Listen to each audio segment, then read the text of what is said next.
It's a tough spot for portfolio managers right now. Who knows how bad these trade wars are going to get? Let's bring in Jeannine Lichong, Executive Vice President at Waratah Capital Advisors. Thanks very much indeed. Thanks for having me. Broadly, what is your strategy right now amid all this tariff turmoil? I think this volatility is going to continue. Obviously, Trump's come out with Trump's tariffs. Then he walked it back, and now yesterday he's actually announced this 25% tariff on aluminum and steel. So I think the volatility is still going to continue into the market. Our stance has been to watch to see what the actions are as opposed to the words. We're keeping probably a higher level of cash in the portfolio right now for opportunistic, but we're just watching and waiting rather than trying to pre-position the portfolio in anticipation of what his comments would be. I'm dying to hear what you think of TD. They're going to have about $20 billion Canadian in cash after divesting the Charles Schwab stake. And you think the stock does look undervalued, TD? So TD announced, as you know, as you mentioned, they're selling off their 10% stake in Schwab, and they will be raising $20 billion in Canadian. There was a conference call this morning at 8 a.m. I was on the call. I think it is positive. They will be using about $8 billion of the $20 billion to actually do share buybacks, and we'll be starting on the share buybacks pretty soon. Their capital ratios actually increased to the tune of 116 basis points, which we think is positive. And a lot of that excess or capital that they will be raising will be diverted into organic growth, both in Canada and to the U.S. So obviously, TD has obviously gone through a lot of turmoil lately, and with the new CEO, I think he's trying to reposition.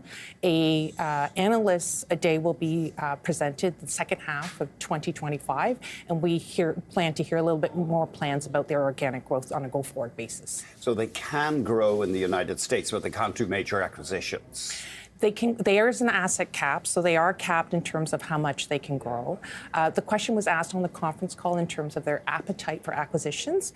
At the moment, given the AML issues, I think that's their priority right now. Second is focusing on organic growth. I think M&A will probably play a lesser role in the near future for them. Broadly looking at the sectors in Canada that you favour, you do see an uptick in infrastructure spending, so stocks, engineering stocks, for example? Yes.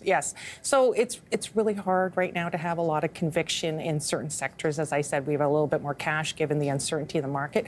But there are themes that we like, and one of them is infrastructure spending. We think that's going to continue in Canada, also in the U.S., and engineering firms would be one of the ways to actually play this increase in infrastructure.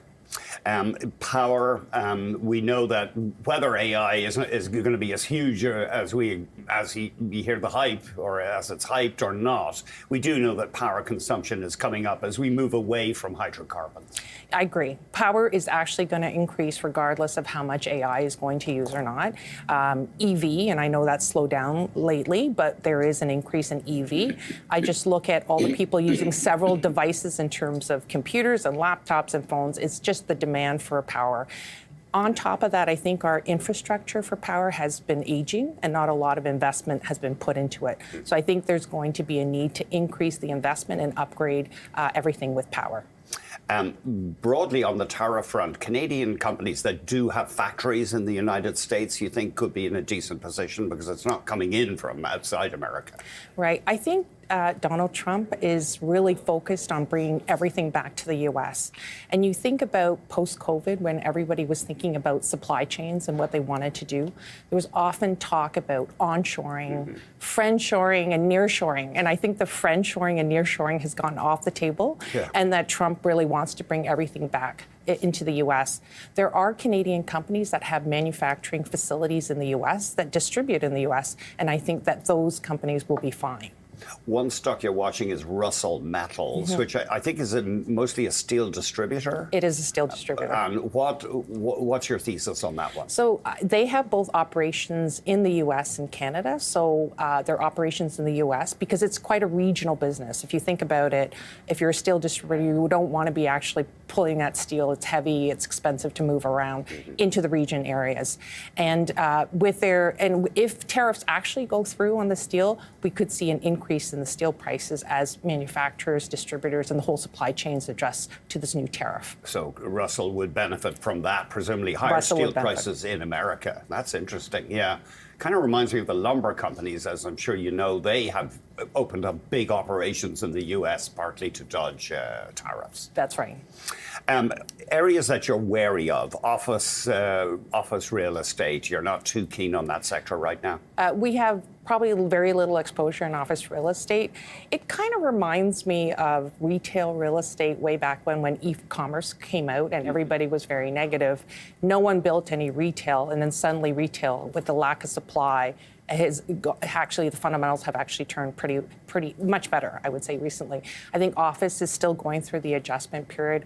Companies are still talking about whether work from home, work from office, and adjusting how much office space they need. So office is one we have a relatively low exposure in the portfolio.